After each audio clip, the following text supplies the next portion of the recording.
Menebak arah pasar dalam kondisi wabah seperti sekarang ini adalah tantangan besar. Ada begitu banyak ketidakpastian yang terjadi di seluruh dunia. Penanggulangan wabah COVID-19 yang masih belum ditemukan vaksinnya membuat ekonomi global makin tidak menentu. Kondisi pun diperburuk oleh polarisasi yang terjadi beberapa tahun terakhir di berbagai belahan dunia. Polarisasi antar negara maju berkembang, liberal, konservatif, agama, atau berbagai macam hal lainnya. Amerika yang selama ini dianggap sebagai pemimpin dunia juga sudah tidak hadir lagi. Padahal wabah ini adalah masalah global yang sangat membutuhkan solusi global. Adrian Panggabean, Chief Economist Bank CIMB Niaga Tbk, harus membuat 5 asumsi dasar untuk membuat proyeksi ekonomi saat ini. Pertama, vaksin COVID-19 baru akan ditemukan 12 hingga 18 bulan. Kedua, social distancing ini akan berjalan selama 2 bulan. Ketiga, social economy activity itu akan berhenti paling tidak 50%. Keempat, defisit fiskal APBN Indonesia 4,5%.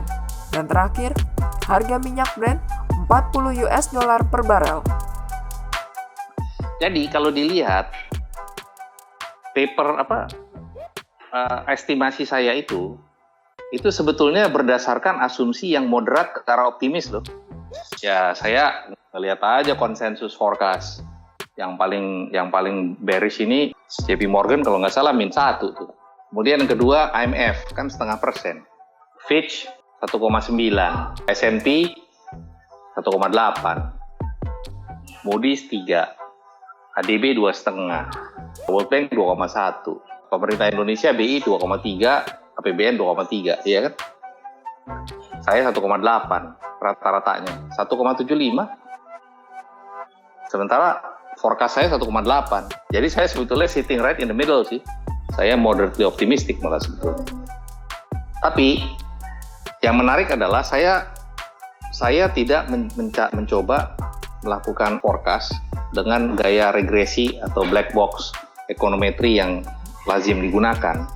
Karena nomor satu, saya udah mengalami 3 kali krisis, 98, 2008, 2020. Dan semua krisis yang saya alami, hubungan korelasi antar variabel pada saat terjadinya krisis itu breakdown semua. Kenapa? Karena perubahan perilaku kan. Iya, apa yang menjelaskan misalnya, dolar tuh menguat, tapi emas menguat. Biasanya harga dolar menguat, emas turun. Emas naik, dolar melemah. Sekarang dolar menguat, emas menguat.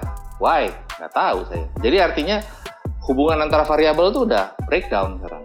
Saya memakai 3 approach. Nomor 1 adalah behavioral analysis. Yang kedua adalah policy process analysis. Yang ketiga itu adalah partial equilibrium analysis. Behavioral analysis itu saya berusaha mendeteksi perubahan perilaku konsumen dan agents ekonomi market by market. Misalnya contohnya, sekarang orang belanja tuh, ini di beberapa supermarket saya perhatiin tuh, daripada orang beli makanan jadi, sekarang orang belanja sendiri, belanja bahan baku, masak sendiri di rumah. Ternyata kalau saya tanya-tanya, karena anak-anaknya pada di rumah, minta makan melulu, minta jajan, lamanya kan repot. Nah kalau jajan melulu kan mahal, akhirnya dia masak. Makanya kalau kita lihat di supermarket, barang-barang yang dulu nggak laku nih, misalnya contohnya ragi nggak laku, tepung nggak laku, terus kemudian kayak saus-saus Jepang nggak laku. Sekarang kayak gituan tuh cepet habis. Nah dari situ kelihatan bahwa memang pertumbuhan ekonomi itu mestinya tuh turun tuh di kuartal 1 2020 sudah turun. Kalau forecast saya itu kan 3%. Kalau katakan 4% pun ya, sebetulnya 4,97% di kuartal 4 2019 dengan 3,5% atau 4% pun di tahun 2020 kuartal 1. Secara quarter on quarter, apalagi kalau kita keluarkan faktor musimannya, seasonal adjustment-nya, itu kan udah negatif growth kan, on a quarter on quarter basis, ya kan? Dan kalau di kuartal 2, dengan adanya PSBB ini, pertumbuhan ekonomi saya perkirakan cuma -1. Artinya kan dari kuartal 1 ke kuartal 2 negatif lagi kan. Berarti 2 consecutive quarter on quarter seasonally adjusted growth itu negatif. kan resesi namanya.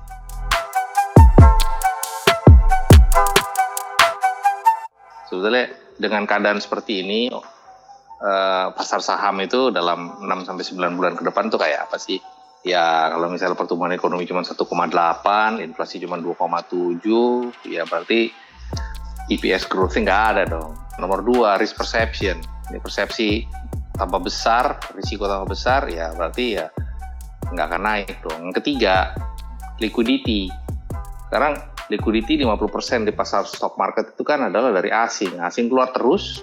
Jadi kalau misalnya stock market nggak kemana-mana, ya berarti saya yakin sih aset market larinya semua ke obligasi kan. Karena paling nggak kan dapat fixed income ini kan, flow kan. Nah, berapa sih sebetulnya valuasi yang dianggap fair value ya, sama atraktif? Kan saya tulisnya situ rata tahunan 8,2 ya.